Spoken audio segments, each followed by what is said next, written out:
Today, a successful man and a thorough contrarian. Why everything you thought you knew about business may very well be wrong. Peter Thiel. Uncommon knowledge now.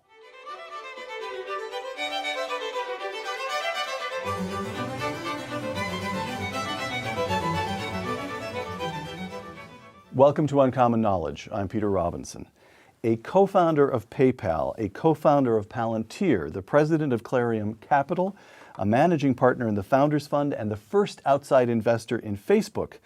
Peter Thiel is one of Silicon Valley's leading investors, one of its leading thinkers, and, since finding himself portrayed in the movie The Social Network, one of its leading celebrities. You can't escape it now. The son of German immigrants, Mr. Thiel grew up just up the road in Foster City, California. After majoring in philosophy as a Stanford undergraduate, he attended Stanford Law School, which is where he and I first became friends. Before returning to California to begin his career in business, Mr. Thiel practiced law, briefly. How long were you at Cravath? It was Sullivan Cromwell. Sullivan Cromwell, interchangeable. 7 months and 3 days. 7 months and 3 days. Mr. Thiel's new book, 0 to 1, Notes on Startups or How to Build the Future. Peter Thiel, welcome. 0 to 1, I'm quoting the book now. If you take one typewriter and build 100, you have made horizontal progress. If you have a typewriter and build a word processor, you have made vertical process. Explain. I think in the 21st century we're going to have two basic modes of progress. One is globalization, which is basically about copying things that work, and the other one involves technology or inventing new things. And that's what 0 to 1 is about. It's everything I know about how we build the great new companies that will take our civilization to the next level in the century ahead. You discuss, in 0 to 1, you discuss China. You consider that an exemplar of globalization. All they're doing is copying things that have already existed. On the other hand, it's quite powerful. Look what China's been able to do, lift hundreds of millions out of poverty. And yet you say, quote, most people think the future of the world will be defined by globalization. The truth is that technology matters more. Well, China's plan for the next 20 years is very straightforward. It is just to copy everything that works in the West. It's not that they can't invent new things. I think they might be able to. I don't think there's anything about Chinese culture that's intrinsically makes it impossible for people to invent new things, but they don't really have to because it's still very poor and they can get a lot from just copying things that work. But for the so-called developed nations, US, Western Europe, Japan, we actually do have to invent new things. And that's why for us, technology matters a lot more than globalization. We have to invent new things. Let me push that a little bit. So from the end of the Second World War until the 1970s, as is well known, Western Europeans and Americans worked about the same number of hours per week. And at that point, in the mid-70s, once the Western Europeans had rebuilt from the damage of World War II, reestablished a high standard of living, they diverge. Americans begin working harder, but Western Europeans slack off. But isn't there something to that point of view that after a certain point, you don't have to invent new things. You can leisure becomes more important. Time with friends, strolling down the Champs-Élysées, stopping at a cafe for café au lait or a nice Cabernet. That's the way you should live. The Europeans are onto something. It's not clear how well it's working, and I agree there are differences between U.S. and Western Europe, but I would argue that the entire developed world has entered an era of relative stagnation for quite some time. We've seen progress in computers, internet, mobile internet. Per capita incomes have still gone up some in the U.S. in the last 40 years, but there is sort of this sense of malaise. It's much worse in Western Europe, but people think the younger generation will not do as well as their parents. People think that, and then it's very unclear how you grow an economy. And our political systems, I would argue, depend on economic growth. So standing still is not a civilizational option. You must advance or your civilization will flatten out, suffer malaise. I think you can have static civilizations in like medieval societies or Egypt unchanged for 1,000 years. But I don't know if you can have it in a representative democracy where the give and take of our Republican form of government depends the pie to grow. There's more for you. There's more for you. There's more for you. We craft compromises that are win-win-win. Once the pie stops growing, our system gets very polarized, and I don't think it actually works that well unless you have growth. All right, we will return to that. First, Peter Thiel, Business Subversive. At one level, 0 to 1 represents a how-to book, a quite specific guide to building a company. But even in being a practical how-to manual, you engage in acts of subversion. You being you are engaging in acts of subversion throughout. Let's take on a couple of these. Conventional wisdom in Silicon Valley, new companies should proceed slowly, carefully. They should make incremental advances. 0 to 1, quote, "It's better to risk boldness than to be trivial." What do you mean?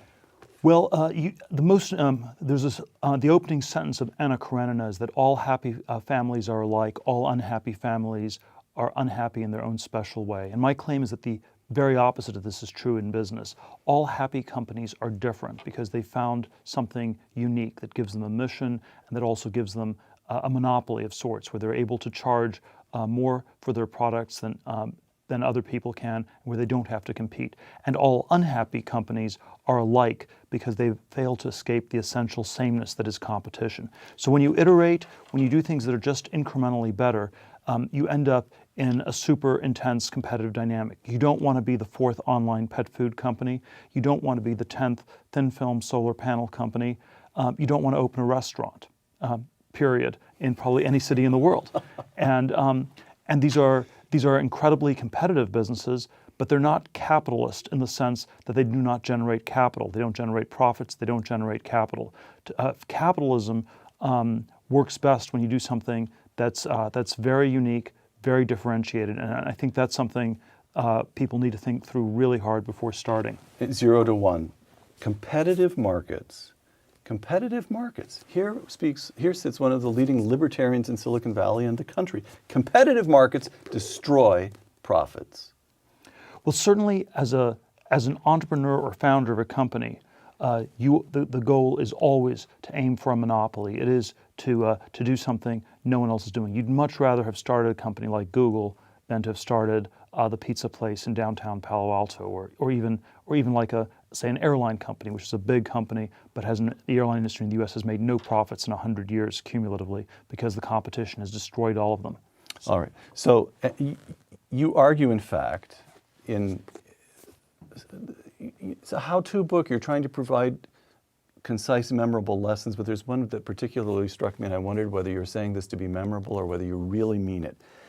You argue that there are really only 2 kinds of businesses: monopolies and those that never make any money. Really? I mean pretty much everything I say in this book. Those are the 2 fundamental forms of business. The difference gets obscured tremendously because the people who have monopolies pretend not to have them. They don't want to get regulated by the government. And so they always pretend to be in a very competitive dynamic. And the people who have super competitive businesses always want to pretend there's something unique, so they can attract investors or something like that. So if you were opening a restaurant in Palo Alto and you were trying to get me to invest in it, you might say, well, it's not like every other restaurant. It's really unique. It's really different. Our sushi is the best sushi. Or we're the only British food in Palo Alto, right? Or something like that. And so people always tell fictional stories like this that end up obscuring the difference. The monopolists pretend not to have them, and the people in cutthroat competition pretend not to be. The apparent difference is much smaller than the real difference. So I think this is the fundamental difference in business, is between competition and monopoly, and you always want to be on one side of that equation. So apply that analysis to a company such as, say, Ford, where Henry Ford, he comes up with the assembly line, he's doing something nobody else is doing. Ford becomes immensely immensely profitable. Then along comes Alfred P. Sloan at GM. GM wakes up, and so Ford you see becoming profitable and then hanging on. Donald Peterson in the late 80s comes along and invents this new line, the Taurus, sort of a smoother, rounder shaped car. Ford becomes immensely profitable again, and then it nearly goes out of business. Al Mulally, Ford again seems to be undergoing a period of profitability, certainly by contrast with GM. So how do you explain that you can achieve, over the long lifetime of a great corporation, you can achieve periods of monopoly which then get competed away? How does that? How does your analysis fit that? It's well, I would say the early Ford Right. Was a vertically integrated monopoly with enormous economies of scale. So that was the classic version of this. That worked the best. I would say in recent decades, it's been a much trickier question. How do you actually differentiate yourself? The main differentiation is something like brand, which is a weak form of monopoly that a lot of these companies have. So there are people, it works very well for Mercedes and BMW, probably not as well for some of the American companies at this point. But that is, there are people who like Fords more than Chevrolets, and they'll pay somewhat extra for that, even if it's completely undifferentiated. So brand is the weakest form of monopoly. It's a slippery concept, but it is real. Exactly. Okay, So I would like to talk about brand Coke for a moment. because- Coke and Pepsi. Right. You could say on one level they're very competitive, but there are all these people who will only drink Coke or will only drink Pepsi, and so they're actually quite profitable franchises because they have this brand component to it. Okay. Now you, whom I've known for a long time, I know to be a very rigorous thinker, and you talk about brand in here just as you did now as as one tool you can use to achieve monopoly. And yet it sounds slippery as you describe the concept, and you've just said that brand is a slippery concept. I mean, it's almost as though there's a circularity. If a company has a name that if a company's doing well, it must have a great brand. And yet I know you can't be satisfied. How do you think through the question of brand as an investor? Well, I don't understand it. So I think it's a real phenomenon, but I don't understand what make it's like. But it is objectively the case that brands have power. It's objectively the case that there are people who will pay more than products cost to manufacture because they like the brand. So marketing works, advertising works, and there are contexts where it can actually generate a real brand. I prefer not to invest in those sorts of companies. I prefer to invest in companies where there's a major technological advantage, or you have the vertical integration, or you have other types of monopolies that I consider to be somewhat more robust. But brand is a very major one. All right, which leads to another tenet of conventional wisdom that you overturn here in 0 to 1. You hear it said over and over and over again, hire the best engineers and just focus, laser-like focus, that phrase that comes up again and again, focus on your product. Get the product right and it'll sell itself. And Peter Thiel says in 0 to 1, sales matter as much as the product. Well, it's always a combination of technology and the selling of technology, and certainly the conceit that engineers have, maybe scientists even more than engineers, is that you don't need to convince anybody of what you're doing. The world will beat a path to your doorstep to get what you're producing, and there are certainly products where you have enormous lines of people that show up. Apple Computer was able to do this, but the sales didn't happen in a complete vacuum, and so there's always a sales component. It always tends to be, again, something that's somewhat hidden.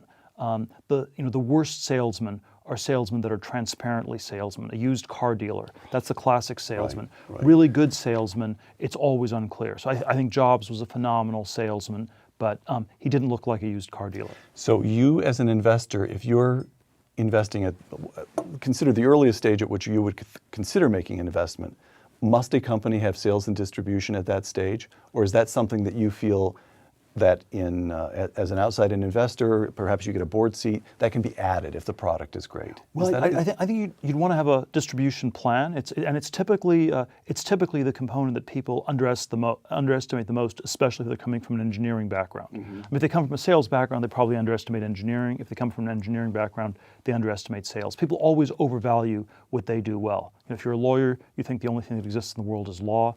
If you're a scientist, right, there's nothing but science. And so there's always this bias to overvalue what you're good at and undervalue everybody else. Okay, one last piece of conventional wisdom that you subvert here. You hear over and over again that new companies have to remain flexible. The phrase that gets used is retain optionality. If this market doesn't work, adapt your product and go for that market.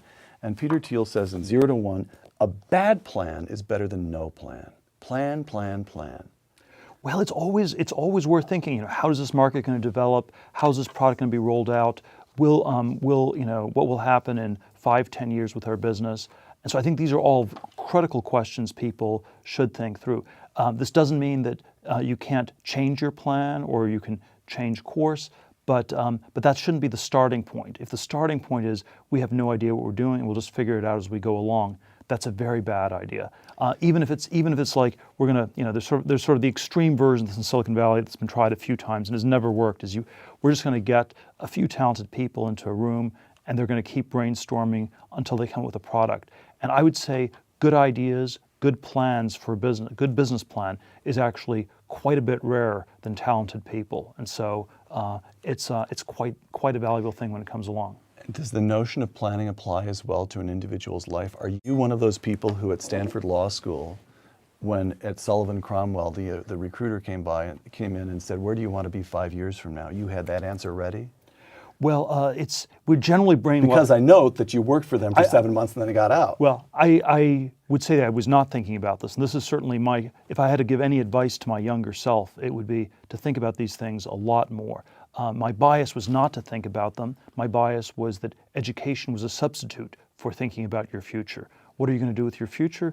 I don't know. I'll get an undergraduate degree. What are you going to do once you have that? I don't know. I'll get a graduate degree. What are you going to do after that? I don't know. I'll work in a law firm or a consulting firm or a banking position, because that will generate options down the line. And so when we think of our lives as just adding these line items on a resume, I think that's actually not the best way to go about it, even though that is the bias that our whole elite education system pushes people towards. But could the 25, how old were you when you graduated from Stanford Law? 24, 25? 24, yeah. 24. Could the 24-year-old Peter Thiel have known enough to establish as a goal the 44-year-old Peter Thiel? I don't think that's realistic. But I think a bad plan is better than no plan. And so I think the 24-year-old Peter Thiel had no plan whatsoever, and that was a bad plan would have been better. Got it. Peter Thiel, public intellectual, 0 to 1. In the late 1960s, people looked forward to a 4-day work week, energy too cheap to meter, and vacations on the moon. It didn't happen.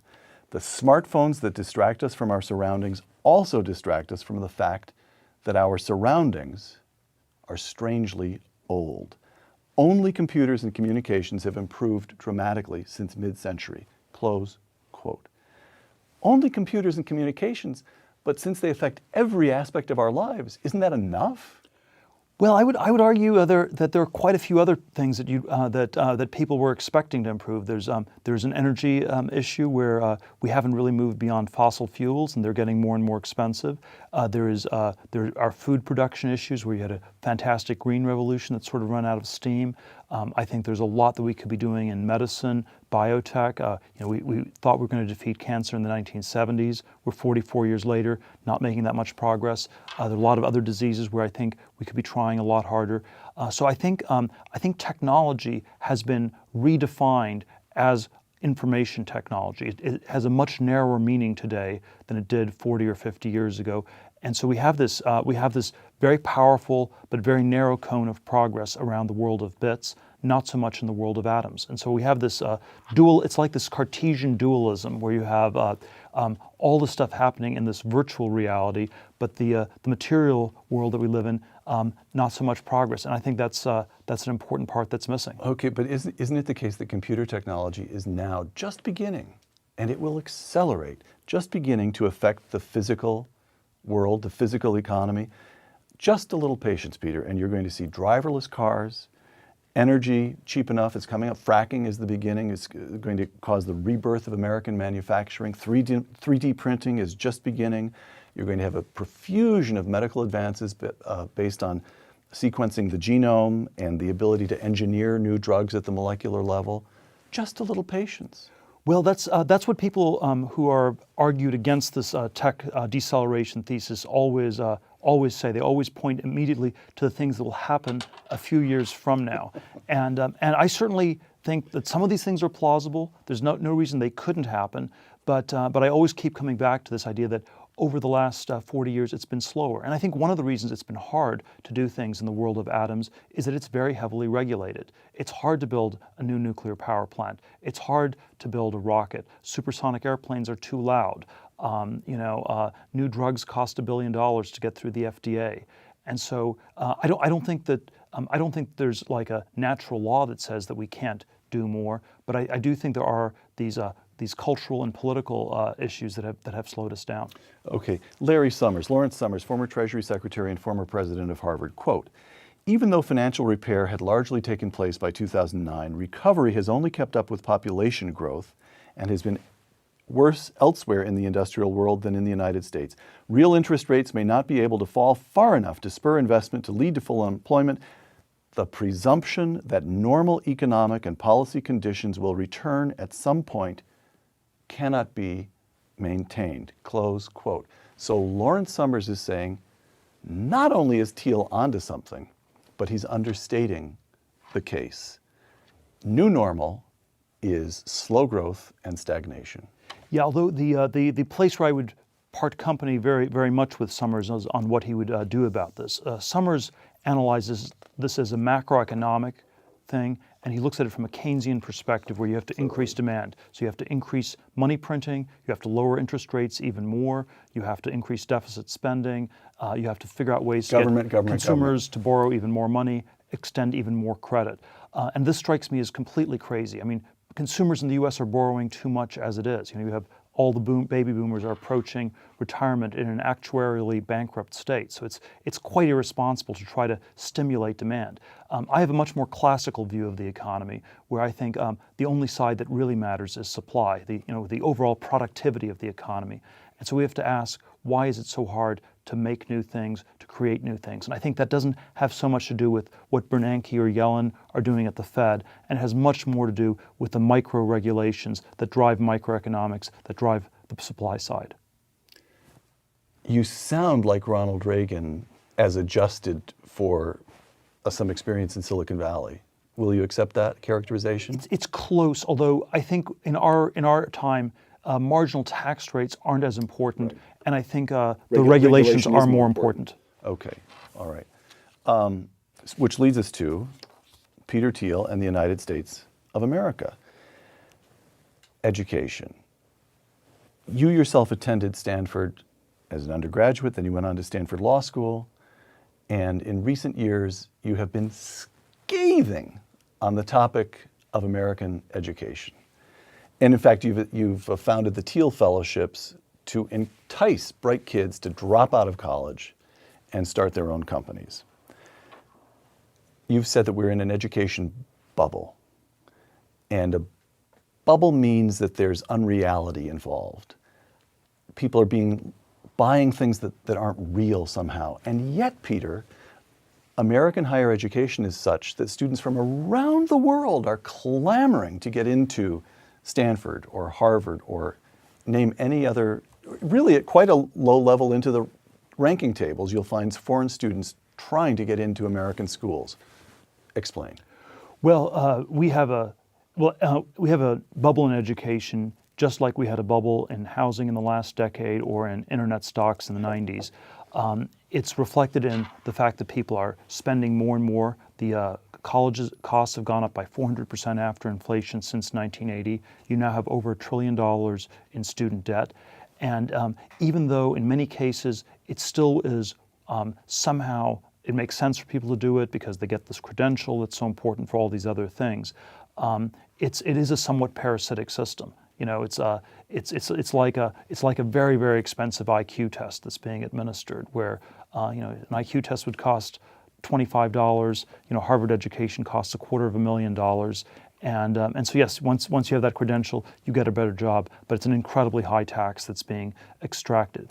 When people use the word education, that's always an incredible abstraction already. And we should be talking about, like, what specifically are you learning? Is it like STEM? Is it science, technology, engineering, math? Is it real liberal arts where you're actually studying the humanities? Once you use this abstraction, it can mean anything. You can think of economically, is education an investment? Is it a four-year party? Is it a consumption decision? Is it an insurance policy people are buying? Or is it, as I claim, in many cases just a tournament where the value actually consists of the fact that these colleges exclude people primarily? And if you were president of Harvard or any of these elite universities, the one thing that would get you fired right away would be to dramatically increase the enrollment. in a normal business, you have the entire world clamoring to get in. You'd say, okay, we're going to increase enrollment by 20% or 100% over, maybe a 10, 20-year plan. You don't have to do it right away. But because we're offering such a great education, obviously more people should have it. And I think the only sort of business that wouldn't increase it's like a crazy nightclub. It's like Studio 54 or something like that, where you have just a long line of people getting in, and the more exclusive you make it, the more valuable it is. So it masquerades as something positive sum. In reality, it's very zero sum. I said scathing. That applies. So if it's a bubble, in what way will the bubble pop? It's hard to say exactly how it ends, because one of the reasons that we've put so many resources into the education system as it is that people can envision any kinds of alternatives. They can envision doing anything different. What I think will happen is that we will start to see more alternatives. And I've never said nobody should go to college or anything like this. I think we should just have more choices. It should not be that you go to Yale or you go to jail. It should not be that you have to get a college degree. And the analogy that I've suggested is that in some ways I think the universities face a crisis somewhat similar to that of the Catholic Church in the early 16th century, 500 years ago, where you basically have a unitary system. There's one way, and it's sort of a secular, atheistic version of the Catholic Church. It's like an atheist church, where your salvation consists of getting a college diploma. If you don't get a diploma, you will go to hell, and there's no salvation outside this university system. It's costing more and more. The indulgences are getting more corrupt, and I think the disturbing message that I have, which is similar to that of the 16th century reformers, is that there's not any formula, and that people have to figure out a way to save themselves, and that's a disturbing message, because we'd like to have a formula. So you mentioned a moment ago, if you had any advice for the 24-year-old Peter Thiel, if you had advice for the 18-year-old Peter Thiel when you were graduating from high school up the road here in Foster City, would you have said, would you say now to your 18-year-old self, don't go to Stanford? It would be, why are you going? It would be. I would say the advice would be That's always a slightly slippery answer there. It's a little slippery, but it's so hard to rerun these experiments. Yeah, of course. Go ahead. But it would be value substance more than status. So are you doing it for the prestige, for the status, or are you doing it because there really are a lot of important things that you want to learn? So go long substance, go short status. Got it. And that's advice not just for 18-year-olds. Okay. While we're on education, so the alternatives will take what form? MOOCs? Is the internet where we're first going to see the first cracks in the edifice of American higher education? I think it will be I think it will be just very heterogeneous. It will be many different things. So it may be MOOCs. It may be amped up vocational training. It may be academies where you learn, say, computer programming in 6 months, and where you can actually get a really good job without a 4-year degree. And to what extent it may be just a whole range of things. To what extent is the policy of the federal government supporting the education bubble? Well, it's encouraging people to take on all these loans. It's subsidizing the loans, and then perversely, it's making it impossible for people to ever get out of them. So you cannot get rid of your student debt even if you personally go bankrupt. It's attached. It's a form of almost like indentured servitude. It's attached to you, your physical person, for the rest of your life. 0 to 1. The government used to be able to coordinate complex solutions to problems like atomic weaponry and lunar exploration. But today the government mainly just provides insurance. Our solutions to big problems are transfer payment programs. Close quote. What went wrong? Between John Fitzgerald Kennedy saying we will put a man on the moon by the end of this decade, and we did, and Barack Obama saying the Affordable Care Act will transform American health care, holding down costs across the country, and it hasn't. Yes. What went wrong? Oh, this is hard to say. Let's just start by acknowledging that something's gone wrong. And I'm a pretty hardcore libertarian, and even I would not have predicted that the Obamacare would not be able to get its website to work. And a website is a demonstrably inferior, simpler product to building an Apollo rocket or to building a nuclear bomb in the Manhattan Project. So there is this inability to do anything involving complex coordination. There's almost, I think, an inability to describe a future that's really different from the present. So, a letter from an Einstein would get lost in the White House mailroom, and somehow, what seems to always happen is that sort of redistributionist or utilitarian considerations dominate. So, you'd much rather give grandma a little bit more money for Medicare than really invest in the research to come up with some new drugs, or we will the money that would go to the moon will get spent on some other transfer program. And so it's the discretionary investing is steadily going down, and non-discretionary spending steadily going up. And it's somehow we can't imagine anything else to do with the money, I think. Okay, question about what else to do with the money. Massive change, imagining a different future, reinvigorating NASA, reinvigorating a nuclear program so that we could actually use nuclear energy, we could design plants that are the technologies does that require huge government sums, or will your pal Elon Musk send a spaceship to Mars using private money? I don't know if you can solve every problem with startups or small groups of people, but we live in a world where that's how problems actually will get solved. You will not do them through mass movements. Think about, when was the last time a politician gave a speech in which he or she portrayed a future that looked really different from the present? You can say, like Martin Luther King, I Have a Dream, painting in black and white how the U.S. would look really different from how it did in the 1960s. Reagan, Mr. Gorbachev, Tear Down That Wall, that you might have had a little bit to do with, Peter. But that's actually the last speech I can remember where a really different future was described. And it's all, at this point, it doesn't poll test well. I think people don't believe in the future. Every science fiction movie that gets made shows technology or a future that looks different is a bad future. It's The Matrix, it's Terminator, it's Avatar, it's Elysium. I saw the Gravity movie the other day. You'd be happy to be back on a muddy island. You'd never want to go into space. And so in that sort of a world, you will not get any broad political support for doing something very different. Okay. Now, in that seat, maybe 4 or 5 months ago, George Gilder said much of what you're saying now.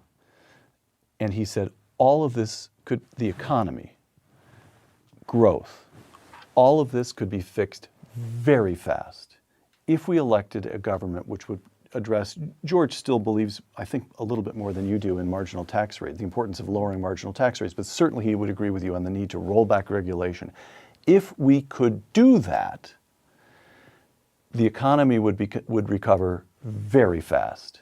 Do you believe, whether we could do it, whether the democratic system as it now exists will lead to such an outcome, separate question.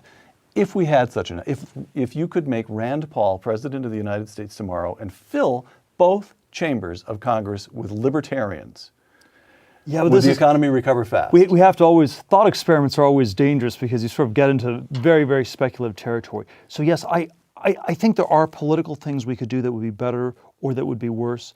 I don't think we should wait for this. And this is why I spend my time in Silicon Valley and not in DC. I find politics interesting. I think it's important. I also think it's almost endlessly frustrating.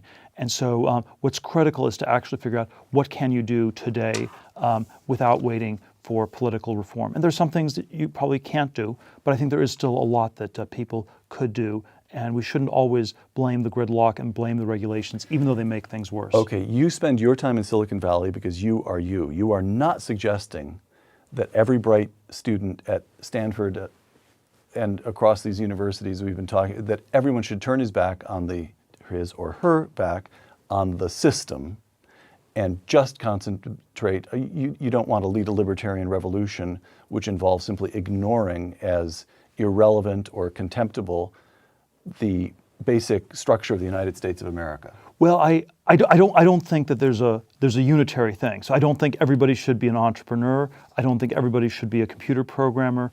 I don't think everybody should be in politics. At the margins, though, I would say that one silver lining in the aftermath of the 2008 crisis is that young people are not going as much to Wall Street in New York and not going as much into politics in D.C. There was maybe a 2 or 3 year bubble around D.C. after 2008. That's happily ended, and I think the fact that Silicon Valley is able to attract a plurality of the talented young people is a very healthy sign. Enrollments in Teach for America down over the last couple of years, good or bad? It depends what people are doing instead, but I think to the extent people are coming to Silicon Valley instead, on net that's a good thing. New York versus Silicon Valley. If you were investing in an index of one or the other. It's very long Silicon Valley, very short New York. Totally unambiguous. It's unambiguous. We had a quarter century that was dominated by finance. By 2007, half the profits in this country were being made by banks or financial institutions. And I'm not against banks or financial institutions, but it was too distorted. And so you're going to have regulatory headwinds and some sort of renormalization process that will go on for a long time. And I think engineering has not been a good career for many years. It's been good for computer science. Most other forms of engineering have been bad. Nuclear engineering, mechanical engineering, electrical engineering, chemical engineering. And so I think there's a lot more room to build things, to do real engineering in the not just financial engineering Peter, years ahead. You seem not to have read the paper in the last few years of the administration of Mayor Michael Bloomberg, who was determined to make New York City entrepreneurial, and in fact, he held a kind of auction for the rights to build a campus on Roosevelt Island, I believe, right there in the middle of the East River. Cornell bid several $100 million. They're building a new campus on Roosevelt Island specifically intended to make New York much more like Silicon Valley. Engineering, entrepreneurship, New York is going to rise again. Well, Peter, I'm skeptical of copying things. You don't want to be copying. You shouldn't try to be the next Facebook or the next Google. The next Mark Zuckerberg won't be building a social networking site. The next Bill Gates won't build an operating system. And I think similarly, to the extent you're trying to copy Silicon Valley, you're already putting yourself in some weird derivative position. You don't want to be the Harvard of North Dakota. The something of somewhere is often the nothing of nowhere. All right. Peter Thiel and the meaning of life. Let's begin with the meaning of humanness. 2 quotations. John Walker writing on Ricochet, quote, "Humans have consistently shown themselves able to build machines that rapidly surpass their biological predecessors. Biology never produced anything like a steam engine, a locomotive, or an airliner. There is every reason to suppose that artificial intelligence will surpass our abilities as much as those of a Boeing 747 exceed those of a hawk." Peter Thiel in 0 to 1. Computers are complements for humans, not substitutes. What makes you so sure? Well, I think artificial intelligence is still of the sort of strong variety that Walker talks about is still extremely far away if it will ever happen. Is there a problem in principle? Is there some reason why, in principle, computers cannot replace us? It's hard to say. It's certainly people would have predicted this would have happened a long time ago. As indeed they did with those predictions you were talking about in the 60s. So there have been a series of AI predictions that have turned out to be quite mistaken. So I think it's possible that there's something in principle that makes it harder or almost impossible for reasons that we don't yet fully understand. But I think the reality is that humans and computers are just good at very different things. They are therefore mostly complementary. And the fears that people have that they will be replaced by computers, I think are largely unfounded. Technology frees people up to do other things. It's scary if the computers were better than humans at absolutely everything. I think that's still very far away. That's somewhere between science fiction fantasy. Ray Kurzweil's mistaken. The singularity is not upon us. The singularity defined as the moment when we have a machine that's smarter than we are? Yeah, I think it's not as close, and I think his view of the future is mistaken. When one says that the singularity is near, this sort of portrays the future as this thing that just happens. It's just these exponential curves. All you need to do is sit back and eat some popcorn and watch the movie unfold. And I think it's actually, rather than talking about the future in the way in which Kurzweil does, I think it's often would be better to talk about human agency and what are we doing, what sort of future are we choosing to build? Because I think that's up to us. Free will matters a great deal to you. Well, it's I think, despite your attack on the Catholic Church a moment ago, you're no Calvinist. well, You reject it was an attack on the predestination. it was an attack on the atheist church, but all right. but I think that no, I think that whenever we're too optimistic or too pessimistic about the future, I'm always nervous about those sorts of mindsets, because it means that it doesn't matter what you do. If you're super optimistic, the future will take care of itself. If you're super pessimistic, we're headed to the apocalypse, nothing you can do. And extreme optimism and extreme pessimism both lead to sort of this inertia. And so I think it's always a healthier attitude to think of it as somewhat open-ended, and it's really up to us to decide what we want the future to be. Last question or two. Peter Thiel on the meaning of life. 0 to 1. Our task today is to find ways to create the new things that will make the future not just different but better, to go from 0 to 1. Close quote. Why? Why keep at it?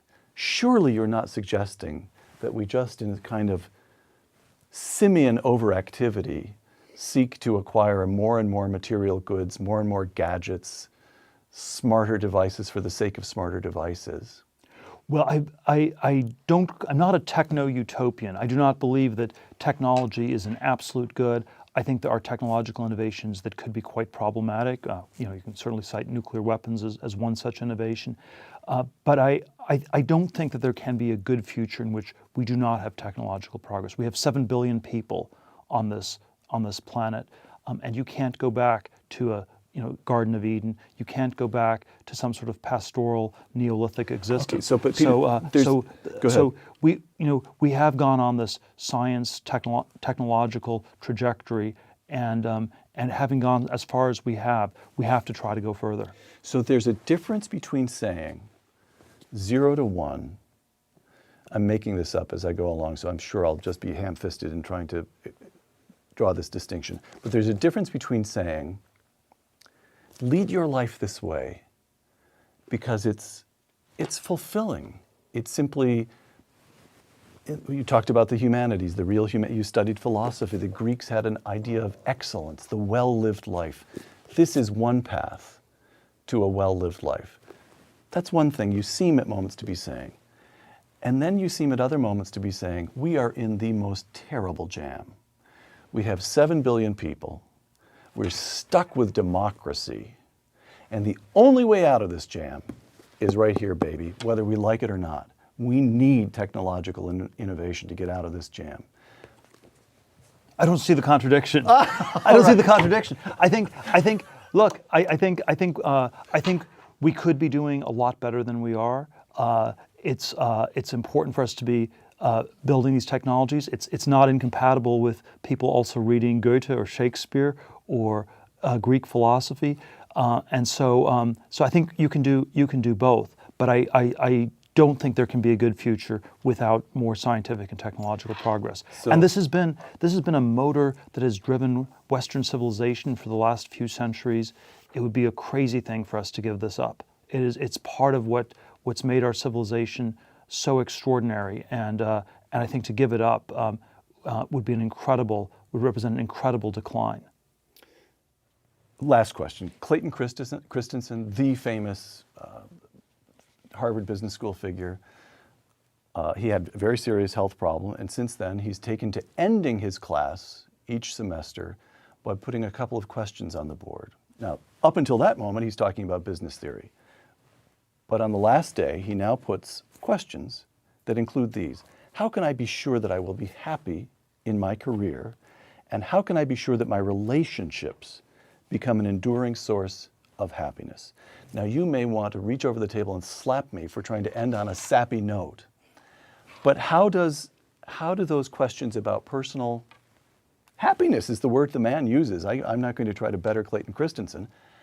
How does happiness figure into Peter Thiel's plan of action here? I always prefer meaning to happiness, but I think that I think we have meaningful lives when I find them to be very meaningful when we do things that are important that otherwise would not get done. So you don't want to be just a cog in a machine. You don't want to be just doing something that if you didn't do it, 1,000 other people would take your place. And so it's always but for you, but for this venture or this company that you're working on, this important thing would not get done. That tends to be extremely meaningful, and I think you should always aim for that. Peter Thiel, author of 0 to 1, thank you. Thanks for having me. For the Hoover Institution and the Wall Street Journal, I'm Peter Robinson.